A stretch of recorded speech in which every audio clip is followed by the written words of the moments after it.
पूर्ण पराक्रम असंख्य कल्याण गुणगणलय भक्तवांशकलप्तो शरणागत वत्सल भक्त वत्सल दीन हृदयासन।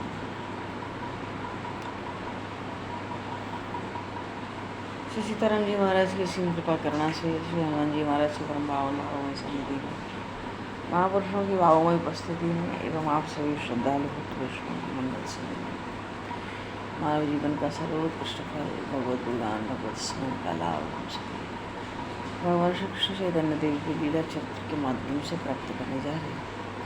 सर्वप्रथम आप सभी भक्तजनों के श्री चरणों में भगवत भाव से सादर वंदन सादर नमन। आप सभी को यथा योग्य जय श्री राम जय श्री करणीय कर्णिकारम वरबुर्धभासः कनककपसं वैजयन्तं च मालां रन्ध्रान् वेणोर्धरसुधया पूरयन् गोपवृन्दैः वृन्दारण्यं सवदरमणं प्राविशद् गीतकीर्तिः।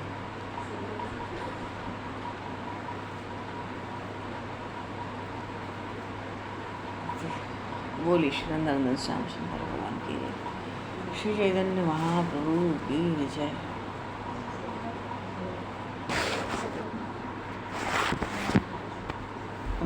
पूर्व प्रसंग में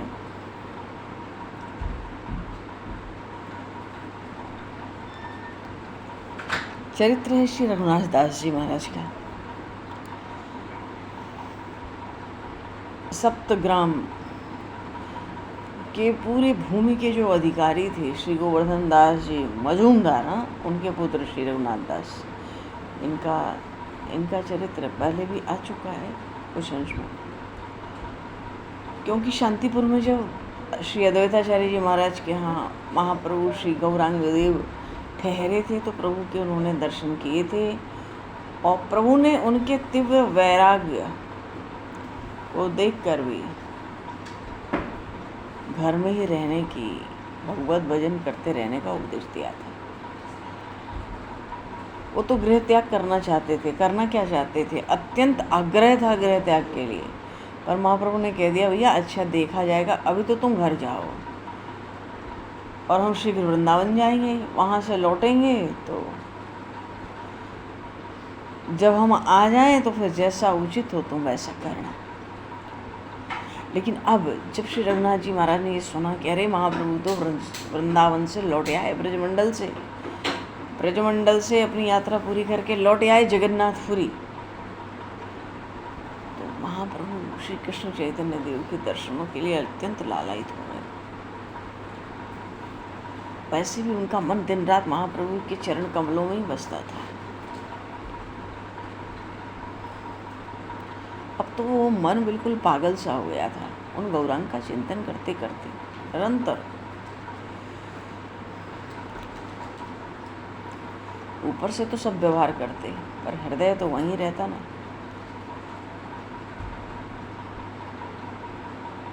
वो तो पहले ही सब छोड़ छाड़ के महाप्रभु के चरणों का आश्रय ले लिए होते, पर उस समय कुछ ऐसे ही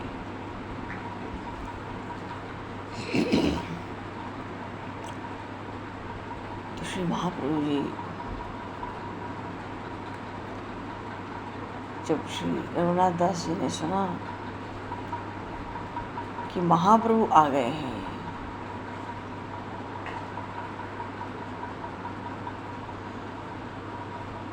तो उनका मन तो व्याकुल हो उठा भाई। वैसे भी महापुरुष कहते हैं जीवन को मुसाफिर के सफ़र के समान समझकर एकमात्र लक्ष्य करके जो भगवान परमानंद के स्वरूप हैं उनकी प्राप्ति में सावधान रहकर इस मार्ग में बढ़ते ही चले जाना चाहिए।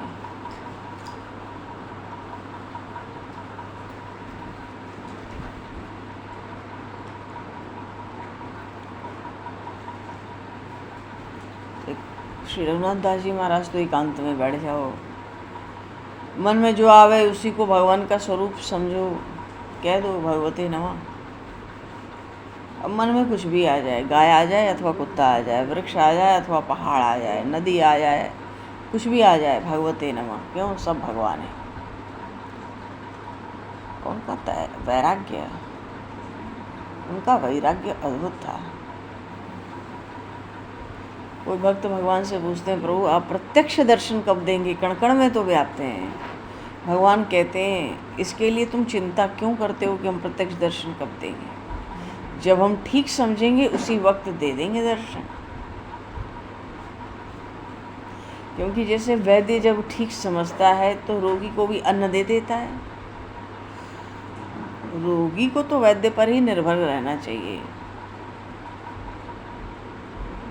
लेकिन जब रोगी कहे भैया रोगी को तो भूख लगी है, मुझे अन्न कब मिलेगा, जब आतुरता बढ़ जाती है, बार बार कहता है मुझे भूख लगी है, मुझे अन्न कब मिलेगा, तो वैद्य भी सोचता है भाई सच्ची भूख लगी है। ऐसे ही भगवान जब देखते हैं,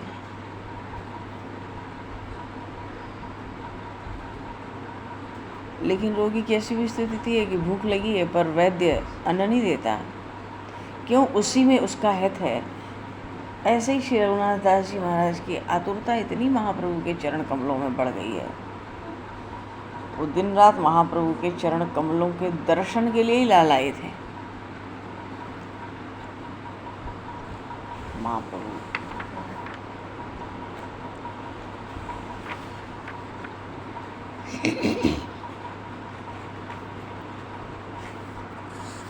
श्री नित्यानंद जी महाराज से श्री रघुनाथ दास जी महाराज का संपर्क हुआ और उनके पिता तो सोचते थे श्री गोवर्धन दास जी कि मेरा जो रघुनाथ है, रघु, इसको तो कुछ अलग ही पागलपन है, क्यों संसार का संबंध छिन्न भिन्न करना चाहता है। अब रस्सी से बांधने से नहीं रुकेगा। 20 नौकर तो ऐसे थे, केवल उनको ये देखते थे कब वो भाग न जाए, इस समय दिन रात। कहाँ तो अतुलनीय ऐश्वर्य था घर में। जब मन महाप्रभु के चरणों में लग गया तो माता भी बहुत दुखी रहती थी उनकी ऐसी स्थिति देखकर। उन्हीं दिनों उन्होंने श्री नित्यानंद प्रभु जी गांव-गांव घूम के हरिनाम का प्रचार करते थे महाप्रभु की आज्ञा से, और गांव-गांव में घूम घूम के संकीर्तन की धूम मचा रहे थे श्री नित्यानंद प्रभु उन दिनों। वो भी तो श्री कृष्ण चैतन्य प्रेम में पागल से बने रहते, सैकड़ों भक्तों के साथ इधर उधर घूमते रहते। महाप्रभु की आज्ञा थी कि तुम उस पूरे क्षेत्र में केवल हरिनाम का प्रचार करो। उनका नृत्य भी बहुत अद्भुत होता था संकीर्तन में, और उन नित्यानंद प्रभु के दर्शन के लिए भी बहुत लोग आने लगे थे। और गौड़ देश में उनकी जो प्रसिद्धि हुई वो निताई नाम से हुई।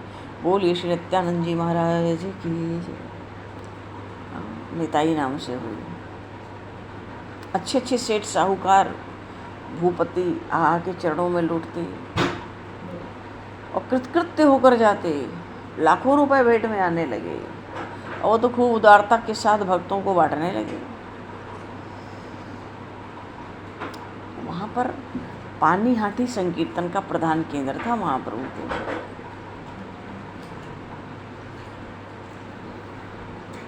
वहाँ के जो राघव पंडित थे वो तो महाप्रभु के भी, श्री नित्यानंद प्रभु के भी अनन्य भक्त थे, और नित्यानंद जी उन्हें क्या अधिक ठहरते थे। जब रघुनाथ दास जी ने नित्यानंद जी का समाचार सुना तो पिता से अनुमति लेके 20 सेवक के साथ पानी हाटी चले दर्शन के लिए। गंगा के किनारे किनारे भक्तों से घिरे हुए नित्यानंद जी का उनको दर्शन हुआ। कैसा तेज, इंद्र के समान तेज, कैसे ऊंची आसन पर विराजमान, भूमि पर लौटकर साष्टांग प्रणाम किए।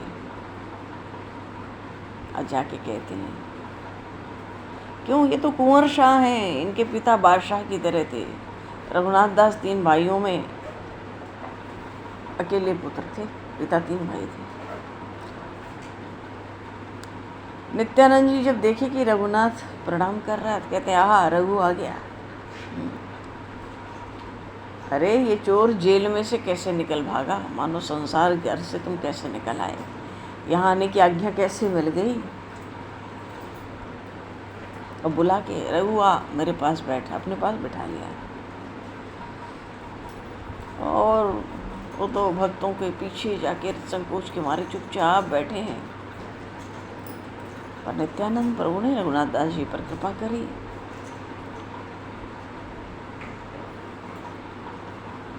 क्योंकि जो धनिक हैं, महापुरुष अगर उनको कोई काम सौंप दें तो उन पर यही परम कृपा है।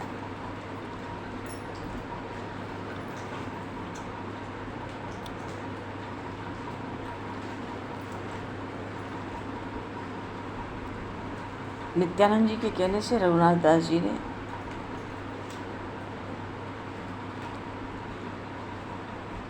ऐश्वर्य बहुत था।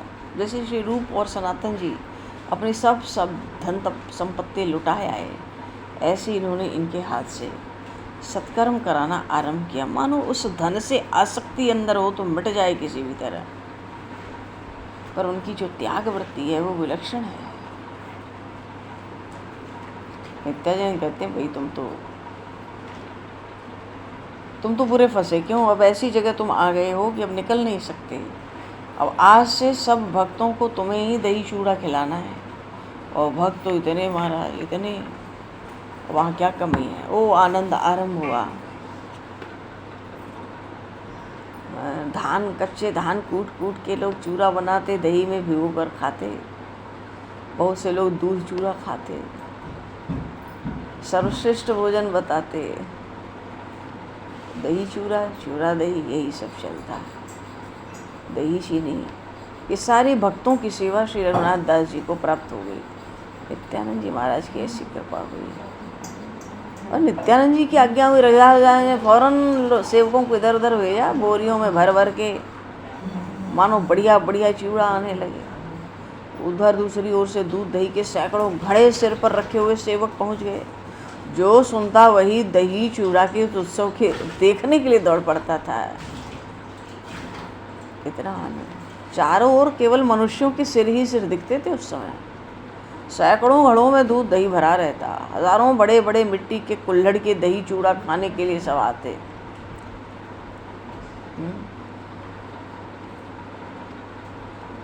दूध दही के चूड़ा अलग अलग भिगोए जाते।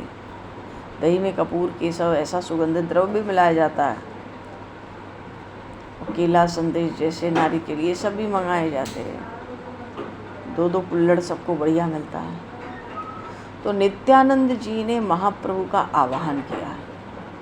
आवाहन मानो उनको ऐसा मालूम पड़ा कि प्रत्यक्ष श्री गौरांग प्रभु दही चूड़ा उत्सव देखने के लिए आए। और हरि हरि की ध्वनि होती चारों दिशाओं में। सैकड़ों पचासों लोग तो परोस रहे होते। जिसको जहाँ जगह मिलती वो वहीं बैठकर प्रसाद पाता। और उन दिनों जो दही चूड़ा का प्रसाद हुआ, दिव्य अनुभव होता था उस स्वाद का लोगों को। और खूब तृप्त होकर भक्त पाते थे। शाम तक जो जो आता प्रसाद होता रहता। और रघुनाथ दास जी को श्री नित्यानंद जी का जूठन प्रसाद मिलता।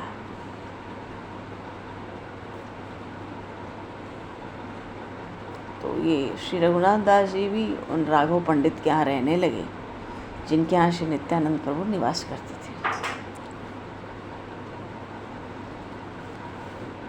और जब आशीर्वाद मांगा रघुनाथ दास जी ने, तो नित्यानंद जी ने आशीर्वाद दिया चैतन्य चरण प्राप्ति का। कितनी दुर्लभ बात है। बोली श्री चैतन्य महाप्रभु की जय। बड़े प्रसन्न हुए श्री रघुनाथ दास जी। भक्तों को बहुत कुछ भेंट कराया, खूब लुटाया रघुनाथ दास जी ने। और केवल 100,000 रुपये नहीं, यहाँ से 550 साल पहले 7 तोला सोना, कैसे कैसे 10, 5, 20, 50 ऐसे तो सबको भेंट होती, चरण वंदना होती सब भक्तों के। राघव पंडित को भी भेंट में उस जमाने में उन्होंने 100 रुपये और 2 तोला सोना भेंट किया। मानो जो था उसको लुटवाने लगे नित्यानंद प्रभु। कहीं रघुनाथ के धन में कोई आसक्ति तो नहीं है।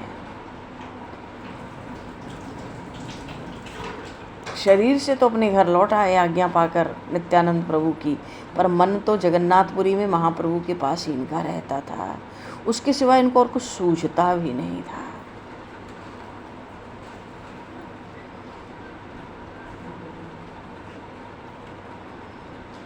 चार महीने सोचते थे रथ यात्रा के समय मैं भी श्री चैतन्य महाप्रभु के चरणों में निवास करूंगा।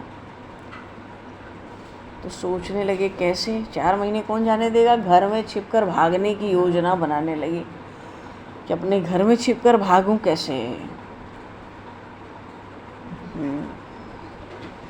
और वैसे भी समय आता है तो प्रारब्ध सारे सुयोग अपने आप उपस्थित कर देता है।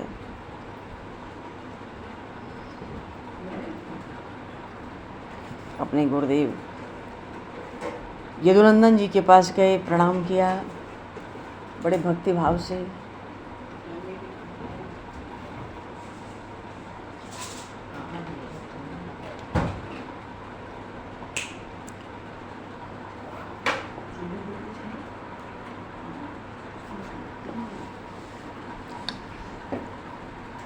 भगवान प्रसंग बड़ा सुंदर है। आगे क्या कहें, इन उत्सवों की ही व्यस्तता भी चल रही है अपने राम।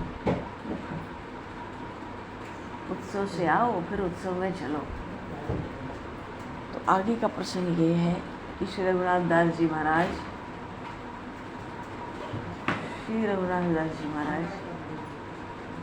अब गुरु की सहायता से किस तरह 4 महीने नीलाचल में श्री चैतन्य महाप्रभु के चरणों की सन्निधि प्राप्त करेंगे। तो अब ये प्रसंग भगवान आगे बहुत आनंद है उत्सवों का।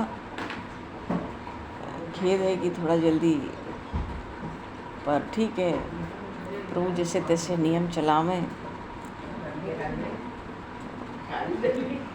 कल भी थोड़ी ऐसे ही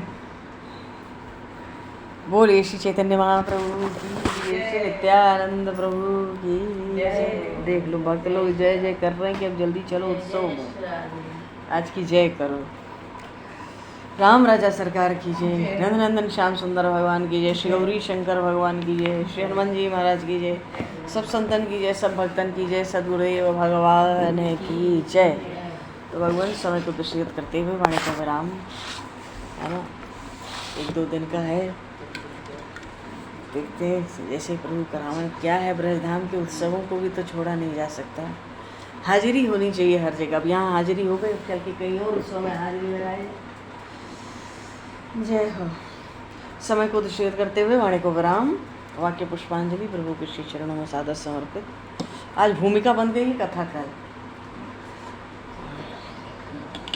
आप सभी को यथा योग्य जय सिया राम, जय जय श्री राधे हरि शरण। निताई गौर हरि बोल।